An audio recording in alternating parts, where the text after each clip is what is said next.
Un nacimiento con gran propósito.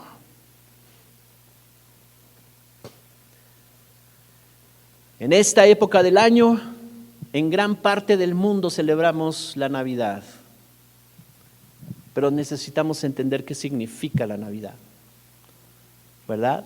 La próxima semana estarás reunido con tu familia, harás una cena y celebrarás Navidad. Hay regalos, hay abrazos, hay celebración. Es como un tiempo, aún los no creyentes dicen, es que es un tiempo de paz, de dar, de amor, de reunirnos como familia. Y está bien, eso es lo que ha producido el nacimiento de Jesús, pero necesitamos ir más a fondo, porque no solo eso produjo Jesús. Entonces, ¿qué significa Navidad?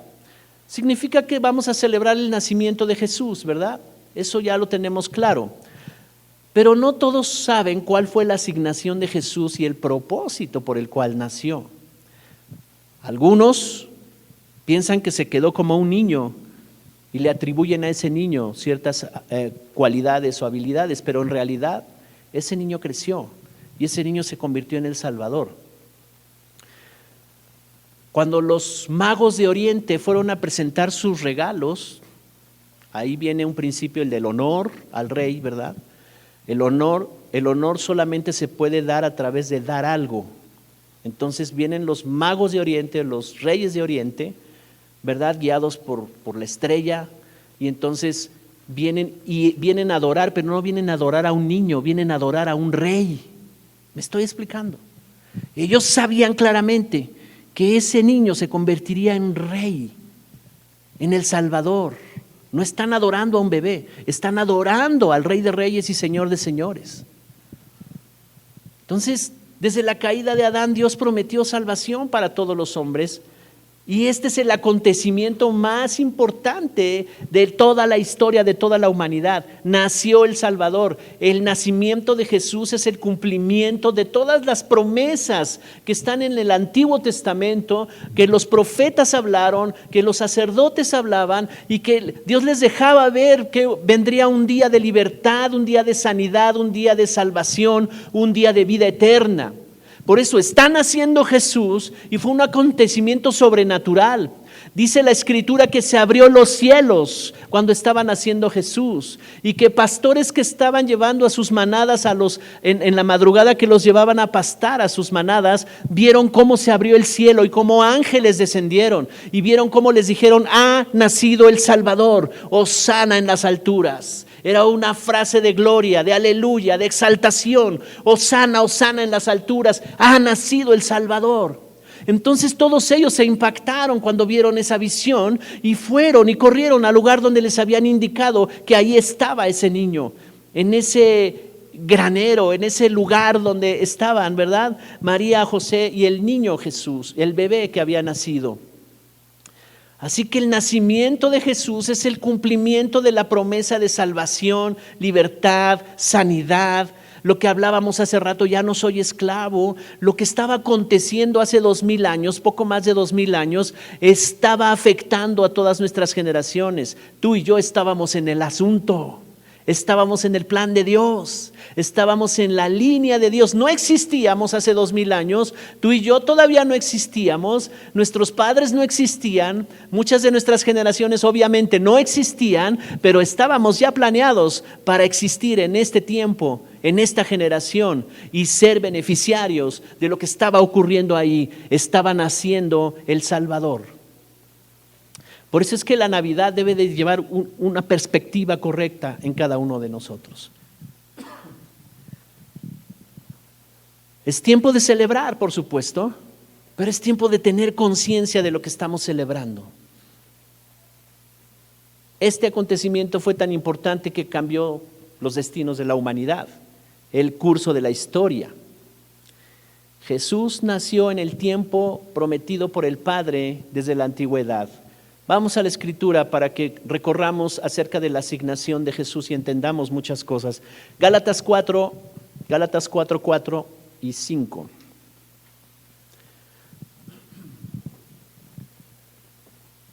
Gálatas capítulo 4, verso 4. Dice la versión Nueva Biblia Viva: Pero cuando se cumplió el plazo, ¿cuál plazo? Dios prometió salvación. Se cumplió el plazo. El ángel visitó a esa mujer llamada María y le dijo: vas a concebir, vas a tener un hijo, será el Salvador y le llamarás Jesús. Se cumplió el plazo, ¿verdad? Y dice, pero cuando se cumplió el plazo, Dios envió a su Hijo, nacido de mujer y nacido bajo la ley, a fin de comprar nuestra libertad, ya que éramos esclavos de la ley, y así adoptarnos como hijos suyos. Se cumplió.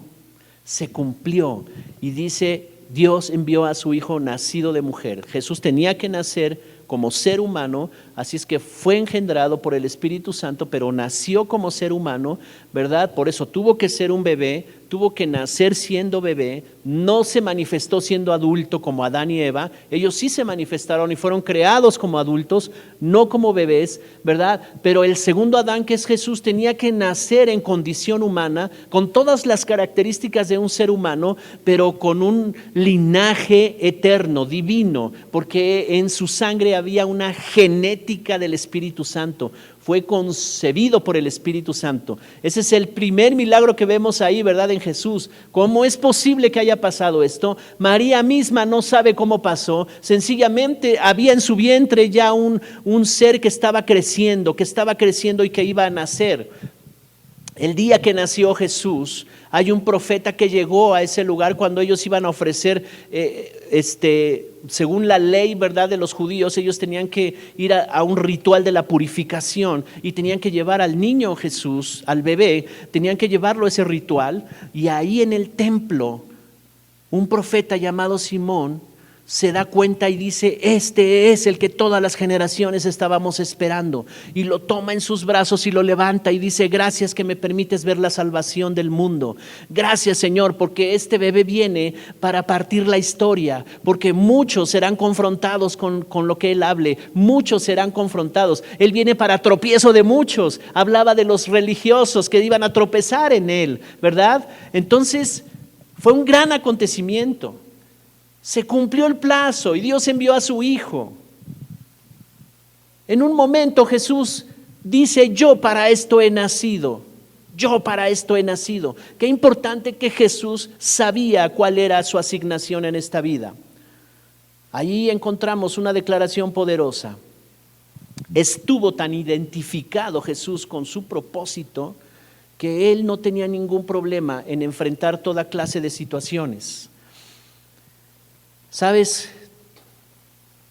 Jesús, dice la Escritura, que tuvo que crecer porque no era momento para que él comenzara su ministerio. Era niño y tenía que estar sujeto a sus padres. No fue al Tíbet, no fue ahí con los monjes tibetanos, no fue. Hay libros que han escrito acerca de eso, pero no, dice la Escritura que él estuvo sujeto a sus padres y crecía conforme a la ley judía, y crecía en gracia y crecía en tamaño, ¿verdad? Y el favor de Dios estaba con él. ¿Quién lo enseñó? Sus padres lo formaron con base a las enseñanzas de la ley judía. Pero dentro de él había un propósito, dentro de él había una asignación, dentro de él había un llamado que Dios le había hecho. Por supuesto, él tuvo que aprender el oficio de la carpintería porque su padre era carpintero. Quien dijo esta frase: yo para esto he nacido, había practicado la carpintería al lado de su padre. ¿Cuántos creen que él fue un buen aprendiz de carpintería? Porque él tenía una mente excelente. Jesús ayudó a su padre José a cortar árboles, a sacar madera de los árboles, a tallar la madera, a fabricar muebles. Eso se dedicaba José. Estuvo tan identificado con eso. Yo creo que él era muy bueno. Yo creo que él podría haber heredado el negocio de su padre. Yo pienso que hacían las cosas muy bien. Pero con todo y eso, él sabía cuál era su llamado, él sabía cuál era su propósito en la vida, y su llamado no era crecer y convertirse en un empresario de muebles o fabricar muebles de madera. Ese no era su propósito. Así que Yo me imagino por la Escritura, y yo saco estas conclusiones. Cada vez que Jesús, el niño, ya siendo de 12 años, escuchaba las historias de su madre, cuando su madre le decía, es que antes de que tú nacieras me visitó un ángel del Señor y me dijo que vendrías tú eres una promesa que me dio Dios y que serías el Salvador. Y él escuchaba atentamente todas las palabras que María, su madre, le decía. Yo entiendo que él poco a poco fue descubriendo mientras crecía su llamado y su asignación en esta vida.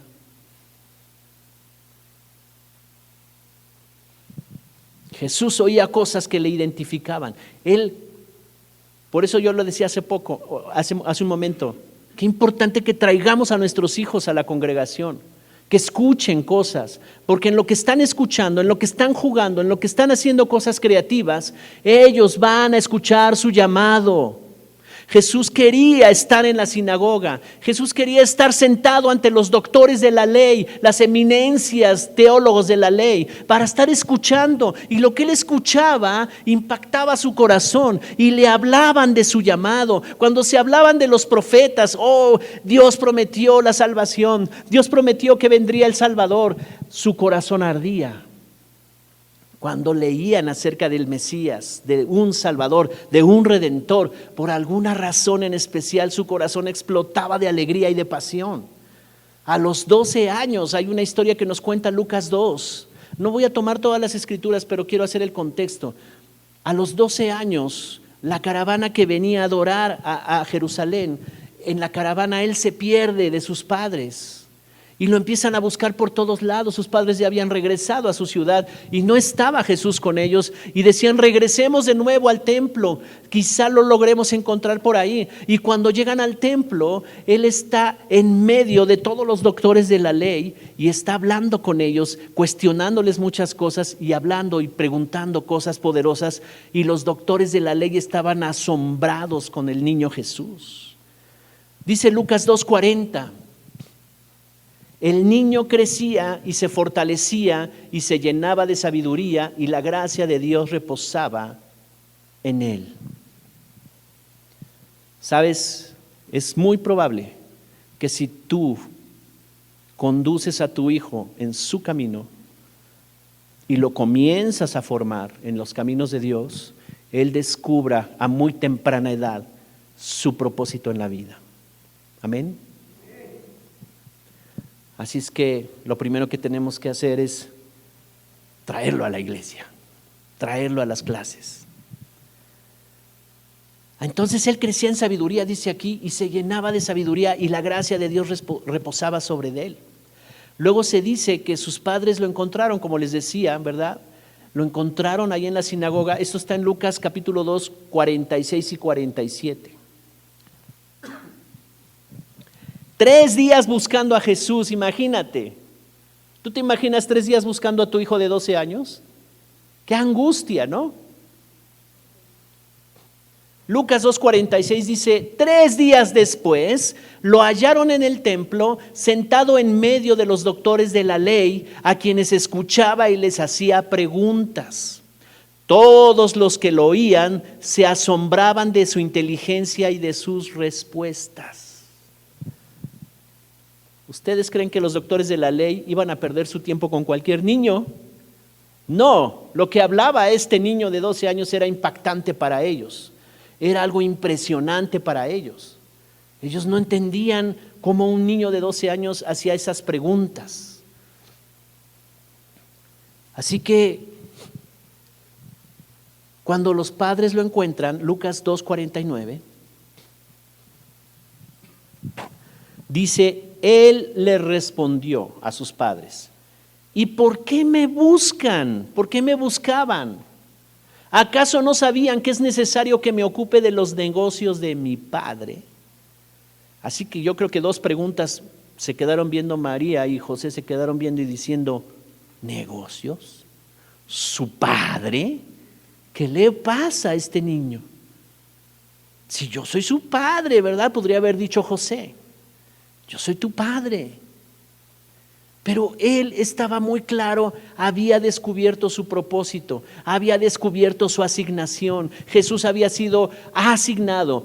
Él siendo todavía niño y llegando, ¿verdad?, a la edad de 12 años, está descubriendo, no soy como los demás. Tengo una misión muy importante que cumplir en esta vida para toda la humanidad. Entonces él se empezaba a llenar de gracia, de sabiduría y de inteligencia. Dios ya desde ese momento estaba preparando algo poderoso en Jesús. Los negocios de mi Padre. Jesús a los 12 años ya sabía para qué había nacido. Pudo haber sido un excelente aprendiz de carpintería, pero él sabía que no se iba a dedicar a eso.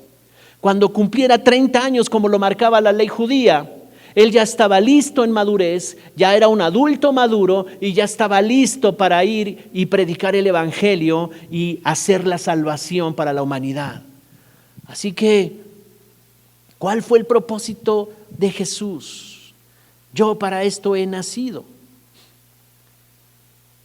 Así que vamos a hablar 3 cosas muy importantes. Jesús nació con un gran propósito, primero, para dar su vida en rescate por todos nosotros.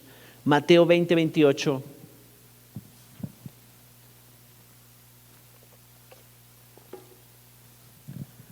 Dice, como el Hijo del Hombre no vino para ser servido, sino para servir y para dar su vida en rescate por muchos. Él ya tenía clarísimo, yo vine para dar mi vida en rescate por muchos. Los beneficios de esto que está diciendo Jesús no los alcanzamos a dimensionar. No solo es que, ya tengo salvación, ya me volví cristiano, ya puedo ir a una iglesia, ya puedo sentarme para escuchar la prédica cada semana. No. Es más que eso. Es un destino transformado. Es un propósito para cada uno de nosotros. Los beneficios de la salvación, el rescate, lo decía hace un momento, me rescató de un pasado terrible que yo viví, de un pasado que yo no podía vencer. Si Él no me hubiera salvado, yo no estaría aquí tal vez todavía, ya no estuviera aquí. Entonces, los beneficios de esta salvación tan grande. Y aquí estamos por eso, para poder nosotros entender a profundidad los beneficios de la asignación de Jesús. Jesús fue asignado en esta vida y cuando yo lo tomo en lo personal para rescatarme, para quitar el pecado que estaba en mí, para unirme nuevamente a Dios, para darme una nueva naturaleza, para quitar todo lo que impedía que yo avanzara, para que yo pudiera en esta nueva naturaleza dar un resultado y cumplir mi propósito en esta vida. Nos rescató de una manera de vivir que nos conducía al dolor, frustración, aflicción, y cada quien puede tener su contexto. Así que hoy tenemos vida eterna. El segundo punto está en 1 de Juan 5, 11 y 12, para darnos vida eterna. Ese fue el otro propósito por el cual Jesús vino. 1 de Juan 5, 11 y 12. Dice, y este es el testimonio, que Dios nos ha dado vida eterna y esta vida está en su Hijo. ¿En dónde está esa vida eterna? En su Hijo. El que tiene al Hijo tiene la vida. El que no tiene al Hijo de Dios no tiene la vida. ¿Cuántos tienen al Hijo? Entonces tú tienes la vida. Él nos ha dado vida eterna. ¿Y vida eterna? ¿En qué consiste esa vida eterna? Yo recuerdo cuando era chico y era medio vaguito, medio nada más. Ya pues tendría yo unos 13, 14 años. Y mi abuela siempre me decía, es que eso que estás haciendo no es vida. Yo nunca entendía esa frase, hasta que fui más grande. Eso que haces no es vida. Y luego yo entendí ya más grande, es que la verdad lo que yo estaba haciendo y lo que yo hacía todos los días con mi vida me estaba conduciendo a muerte y no a vida. Estaba aprendiendo toda clase de cosas que me iban a conducir a la muerte y no a la vida. Entonces ahora estar conscientes de que tenemos vida abundante y vida eterna es algo maravilloso. La vida eterna consiste ¿en qué? En que conozcamos a Dios, porque en la medida que tú conoces a Dios, esa vida va fluyendo en ti, esa vida eterna, esa vida abundante, no solo cuando nos vayamos de aquí. El día que nos vayamos de aquí, que cumplamos nuestro propósito y nos vayamos de esta vida, de este mundo, tenemos la presencia de Dios por toda una eternidad. Estábamos destinados al dolor, estábamos destinados a la aflicción, estábamos destinados al quebranto y a la oscuridad eterna, un dolor que no se terminaría nunca. Eso es lo que necesitamos entender. Nunca se terminaría el dolor, nunca se terminaría el quebranto, nunca se terminaría la soledad, la amargura, nunca. En esta vida vivimos lapsos, ¿verdad?, de dolor profundo aquí o dolor físico. Y después cuando se terminó esa etapa ya me empezó a bajar el dolor y todo, ya nos sentíamos medio aliviados. Pero tú imagina que el dolor a su máxima representación, el dolor máximo que pueda soportar a alguien y que nunca se acabe. La amargura, la soledad, eso era una eternidad sin Dios. El lago de fuego, el infierno, eso nos esperaba. Y la iglesia del Señor necesita estar consciente de que nos libró Jesús. El propósito. Mi vida iba directo a ese barranco donde ya no había regreso, ya no había marcha atrás. El que cae ahí ya no puede regresar. Ya no hay forma de regresar. Qué terrible, ¿verdad? Morir sin Cristo. Qué terrible ir a una eternidad sin Dios, porque nunca tuve la salvación. Y cuando estamos conscientes de eso, decimos, tu asignación fue maravillosa, fue poderosa, fue impresionante. El propósito de Jesús se cumplió. Aquí en esta vida hay tantos distractores que nos sumergimos en las cosas de esta vida y que nos quieren hacer perder de vista lo que se logró en la cruz del Calvario. Dice, el que tiene al Hijo tiene la vida. El que no tiene al Hijo de Dios no tiene la vida. De ese tamaño fue la asignación de Jesús, su asignación. Cuando yo pienso en la muerte, ya no pienso como pensaba antes. Porque yo digo, Señor, tú me diste salvación. Y antes de que me vaya, yo debo cumplir mi propósito aquí. Necesitamos dejar un legado, dejamos un legado a las siguientes generaciones, que tenga significado, que seas recordado y recordada por muchas generaciones, por los problemas que resolviste, no por los problemas que generaste. Qué terrible cuando nos acordamos de alguien, dejó muchos problemas, fue terrible, qué bueno que ya se fue. ¡Wow! Nos hizo la vida cansadas, afectó a sus hijos, afectó a sus nietos, afectó. ¿Cómo? Un legado de maldición. Pero no así de nosotros. De nosotros se hablará diferente, porque Jesús vino con una asignación y un propósito tremendo para darnos vida eterna. La Biblia nos dice entonces que todos existiremos eternamente. Ahora cada quien va a decidir si sea una eternidad con Dios o sin Dios. Pero somos seres eternos. Somos seres eternos. El cuerpo se morirá, se acabará, pero el alma continuará y el espíritu continuará. Así que vida eterna en Cristo Jesús es uno de los beneficios que hoy tenemos. Y número 3, para darnos un nuevo nacimiento dentro de la familia de Dios. Juan 1:12 dice, pero a todos los que le recibieron, a los que creen en su nombre, les dio el derecho de ser hechos hijos de Dios. Por medio de Cristo Jesús fuimos hechos hijos de Dios. Así es que nos rescató, nos dio vida eterna, una relación con Él y nos convirtió en sus hijos, porque en condición de hijos nos puede dar una herencia. Dios no puede heredar a los que no son sus hijos, solo los hijos heredan. Así es que Él nos convierte en sus hijos para heredar. Entonces, todo esto que estamos hablando, Jesús lo logró por nosotros. En una ocasión, en un momento, están en una barca. No voy a ir a la Biblia para que podamos fluir un poco más en estos textos, ¿verdad?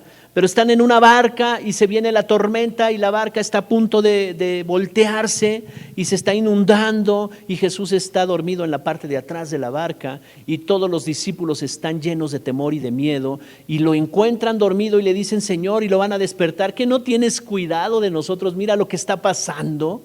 Y entonces ahí yo veo esta escena donde Jesús los voltea a ver y les dice: hombres de poca fe, ¿qué no les he enseñado? Y entonces él se levanta, le habla a la tormenta y se calma. Y ellos dicen: ¿quién es este hombre que aún le habla a la tormenta y la tormenta le obedece? ¿Quién es este hombre? ¿Sabes? Jesús sabía su propósito, Jesús sabía su asignación en esta vida y él sabía que no iba a morir ahogado, que no iba a morir ahí. Entonces él les da una gran lección donde Jesús les está diciendo: yo tengo autoridad aún sobre todas las cosas naturales. Yo tengo autoridad sobre el viento, tengo autoridad sobre las tormentas.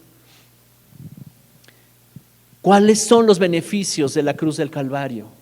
Tú y yo necesitamos saber esos beneficios. Tú y yo necesitamos saber por qué nos salvó Jesús. ¿Amén? Porque si vamos a celebrar Navidad, si vamos a celebrar que nació Jesús, si vamos a entender: es que sí me salvó, ok, ahora ve más profundo, ve más al fondo y comprende para qué te salvó, comprende para qué te sirve que quitó los pecados, para qué te perdonó toda tu vida pasada, en qué me beneficia, cómo puedo vivir con esa libertad, en lo práctico, cómo puedo avanzar, cómo puedo prosperar, cómo puedo ser productivo en muchas áreas de mi vida. ¿Qué tiene que ver el perdón de pecados con eso? ¿Qué tiene que ver que ya no hay pecado? Que ya nada de mi pasado me puede detener. Que lo que hablaron negativamente de mí ya no está en mí. Que la autoestima baja que tenía antes ya no fluye en mí. Ahora sé mi valor, ahora sé quién soy, porque la cruz del Calvario me dio esa dignidad. Porque el propósito de Jesús que cumplió en la cruz del Calvario y su asignación me dio a mí esa libertad, me dio a mí ese valor. Ahora tengo un gran valor como hijo de Dios, pienso como alguien que ha sido perdonado, pienso como alguien que ha sido redimido, pienso como piensa un justo que ha creído en Jesús, y ante eso yo tomo las decisiones en mi vida, yo llevo mis negocios así, yo llevo a mi familia así, de esa forma, y entonces puedo avanzar y prosperar, porque hay una nueva naturaleza en mí. Amén. Esa es la asignación de Jesús.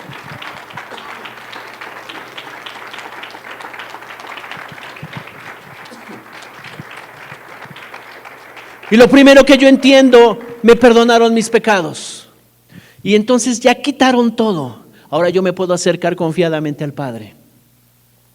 Yo puedo entrar en relaciones profundas con Él. Ahora yo puedo escuchar la voz de Él. Hubo un hombre llamado Juan el Bautista, el último de los profetas del Antiguo Testamento. Y este hombre vino a anunciar la venida de Jesús. El Cordero de Dios, el que quita los pecados del mundo. Él lo ve venir al río Jordán y lo bautiza. Pero había una multitud que tenía curiosidad por Juan el Bautista. Y Jesús les dice: ¿qué vinieron a ver? ¿A un hombre que se viste con pieles de camello y que come cosas silvestres, chapulines y miel? ¿Vinieron a ver a ese hombre? Pero yo quiero decirles algo, les dijo Jesús. De todos los nacidos de mujer desde el Antiguo Testamento hasta Juan, Juan es mayor que todos ellos. O sea, Jesús estaba levantando a Juan, ¿verdad? A un nivel donde decían: véanlo, eso que ustedes vienen a criticar porque vive en una forma silvestre y lo ven todo con la greña crecida y todo mal vestido, ese hombre es mayor que todos los del Antiguo Testamento. Tremendo. Pero después voltea con sus discípulos y le dice a la multitud: pero cualquiera de estos pequeñitos del reino de los cielos es mayor que Juan. ¿Qué nos está diciendo eso la Biblia? Que tú y yo estamos de este lado. Somos los pequeñitos del reino de los que habla Jesús. Somos mayores. ¿Por qué? ¿Por qué se podría decir que yo entonces tengo una condición mayor a que cualquiera del Antiguo Testamento? Porque ellos no nacieron de nuevo, porque Jesús no había venido para darles redención a ellos, porque yo he nacido de nuevo, porque en mí se restauró el diseño original, espíritu, alma y cuerpo, porque yo tengo al Espíritu Santo, ellos no lo tenían. Porque los dones del Espíritu Santo pueden estar en nosotros, no estaban en ellos. Solo Dios escogió a ciertos profetas, sacerdotes y reyes para cosas específicas. Pero ellos no podían tener el discernimiento que nos da el Espíritu Santo hoy. Ellos no tenían la salvación. Ellos no habían vivido eso. Por eso Jesús dice, todos los del reino son mayores. Tú y yo somos mayores, es lo que está diciendo la Biblia. Por eso necesitamos entender los beneficios de la cruz del Calvario, los beneficios, el poder de resurrección, ese poder que resucitó a Jesús de los muertos, que le llevó a vencer enfermedades, que le llevó a vencer toda maldición, toda pobreza, porque Dios puso en Jesús todas estas cosas y las llevó a la tumba, pero después vino el Espíritu de Dios y lo sacó de ahí. El poder de resurrección actúa en ti y actúa en mí. ¿No fue maravillosa la asignación de Jesús? El propósito de Jesús. Así es que cuando vayas a la Navidad y cuando estés celebrando Navidad, acuérdate de todas estas cosas. Y en medio de la reunión pide dar unas palabras. Y si hay algún no creyente, que escuche tu agradecimiento. Que le digas al Señor, gracias por la salvación que nos diste. Gracias porque hoy celebramos Navidad, porque hubo un propósito.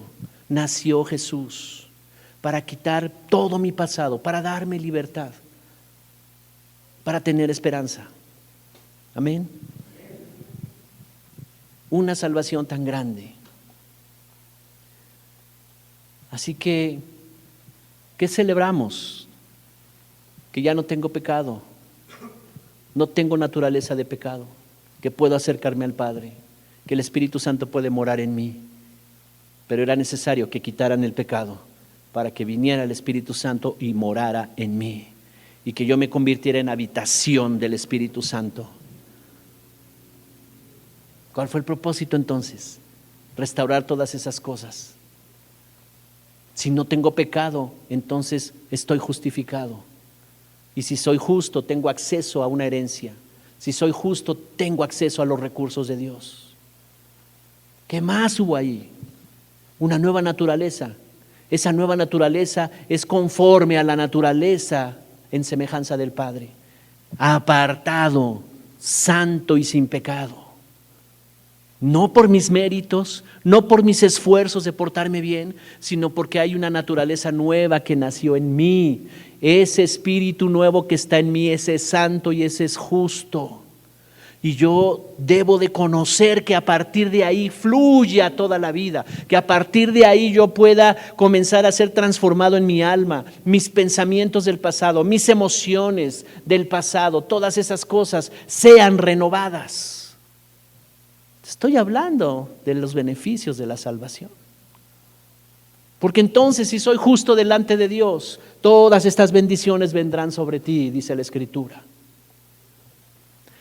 Y se restaura el poder y se restaura la autoridad. Una gran asignación en esta vida para nosotros. ¿Te das cuenta por qué Jesús no es religión? ¿Por qué Jesús no vino a establecer una religión? Él vino a establecer a su iglesia. Él vino a establecer la cultura del reino de Dios. Él vino a establecer su reino en cada uno de nosotros. Amén.